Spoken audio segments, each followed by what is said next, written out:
d'Exode, chapitre 28. Fais approcher de toi Aaron, ton frère, et ses fils, et prends-les parmi les enfants d'Israël pour les consacrer à mon service dans le sacerdoce. Aaron et les fils d'Aaron, Nadab, Abihu, Éléazar et Ithamar. Tu feras à Aaron, ton frère, des vêtements sacrés, pour marquer sa dignité et pour lui servir de parure.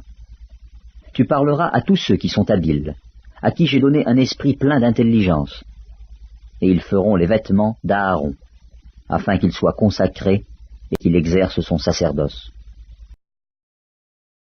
Voici les vêtements qu'ils feront: un pectoral, un éphod, une robe, une tunique brodée, une tiare, une ceinture. Ils feront des vêtements sacrés à Aaron, ton frère, et à ses fils, afin qu'ils exercent mon sacerdoce. Ils emploieront de l'or, des étoffes teintes en bleu, en pourpre, en cramoisi et de fin lin. Ils feront l'éphod d'or, de fil bleu pourpre et cramoisi, et de fin lin retors. Il sera artistement travaillé. On y fera des épaulettes qui le joindront par ses deux extrémités, et c'est ainsi qu'il sera joint. La ceinture sera du même travail que l'éphod et fixée sur lui. Elle sera d'or, de fil bleu, pourpre et cramoisi, et de fin lin retors. Tu prendras 2 pierres d'onyx, et tu y graveras les noms des fils d'Israël, 6 de leurs noms sur une pierre, et les 6 autres sur la seconde pierre, d'après l'ordre des naissances. Tu graveras sur les 2 pierres les noms des fils d'Israël, comme on grave les pierres et les cachets. Tu les entoureras de montures d'or. Tu mettras les 2 pierres sur les épaulettes de l'éphod, en souvenir des fils d'Israël. Et c'est comme souvenir qu'Aaron portera leur nom devant l'Éternel sur ses 2 épaules. Tu feras des montures d'or, et 2 chaînettes d'or pur, que tu tresseras en forme de cordon, et tu fixeras aux montures les chaînettes ainsi tressées. Tu feras le pectoral du jugement artistement travaillé. Tu le feras du même travail que l'éphod. Tu le feras d'or, de fil bleu, pourpre et cramoisi, et de fin lin retors. Il sera carré et double. Sa longueur sera d'1 empan, et sa largeur d'1 empan. Tu y enchâsseras une garniture de pierre, 4 rangées de pierres. Première rangée, une sardoine, une topaze, une émeraude. Seconde rangée, une escarboucle, un saphir, un diamant. Troisième rangée, une opale, une agate, une améthyste.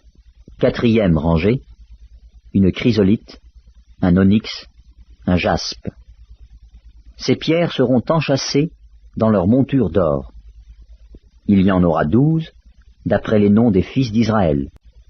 Elles seront gravées comme des cachets, chacune avec le nom de l'une des 12 tribus. Tu feras sur le pectoral des chaînettes d'or pur, tressées en forme de cordon. Tu feras sur le pectoral 2 anneaux d'or, et tu mettras ces 2 anneaux aux 2 extrémités du pectoral. Tu passeras les 2 cordons d'or dans les 2 anneaux aux 2 extrémités du pectoral. Et tu arrêteras par devant les bouts des 2 cordons aux 2 montures placées sur les épaulettes de l'éphod. Tu feras encore 2 anneaux d'or, que tu mettras aux 2 extrémités du pectoral, sur le bord intérieur appliqué contre l'éphod. Et tu feras 2 autres anneaux d'or, que tu mettras au bas des 2 épaulettes de l'éphod, sur le devant, près de la jointure, au-dessus de la ceinture de l'éphod. On attachera le pectoral par ces anneaux aux anneaux de l'éphod avec un cordon bleu, afin que le pectoral soit au-dessus de la ceinture de l'éphod et qu'il ne puisse pas se séparer de l'éphod.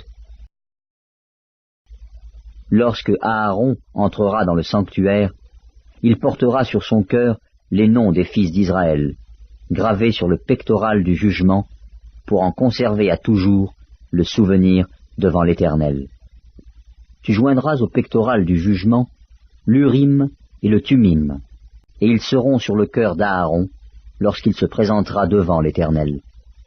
Ainsi, Aaron portera constamment sur son cœur le jugement des enfants d'Israël lorsqu'il se présentera devant l'Éternel. Tu feras la robe de l'éphod entièrement d'étoffe bleue.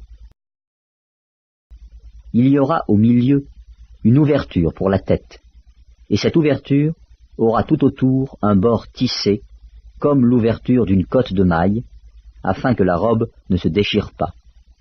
Tu mettras autour de la bordure, en bas, des grenades de couleur bleue, pourpre et cramoisie, entremêlées de clochettes d'or. Une clochette d'or et une grenade, une clochette d'or et une grenade, sur tout le tour de la bordure de la robe. Aaron s'en revêtira pour faire le service. Quand il entrera dans le sanctuaire devant l'Éternel, et quand il en sortira, on entendra le son des clochettes, et il ne mourra point. Tu feras une lame d'or pure, et tu y graveras comme on grave un cachet. Sainteté à l'Éternel. Tu l'attacheras avec un cordon bleu sur la tiare, sur le devant de la tiare. Elle sera sur le front d'Aaron, et Aaron sera chargé des iniquités commises par les enfants d'Israël, en faisant toutes leurs saintes offrandes. Elle sera constamment sur son front, devant l'Éternel, pour qu'il leur soit favorable. Tu feras la tunique de fin lin, tu feras une tiare de fin lin, et tu feras une ceinture brodée. Pour les fils d'Aaron, tu feras des tuniques, tu leur feras des ceintures, et tu leur feras des bonnets, pour marquer leur dignité et pour leur servir de parure. Tu en revêtiras Aaron, ton frère, et ses fils avec lui. Tu les oindras, tu les consacreras, tu les sanctifieras, et ils seront à mon service dans le sacerdoce. Fais-leur des caleçons de lin, pour couvrir leur nudité. Ils iront depuis les reins jusqu'aux cuisses. Aaron et ses fils les porteront quand ils entreront dans la tente d'assignation et quand ils s'approcheront de l'autel, pour faire le service dans le sanctuaire. Ainsi, ils ne se rendront point coupables et ne mourront point. C'est une loi perpétuelle pour Aaron et pour ses descendants après lui.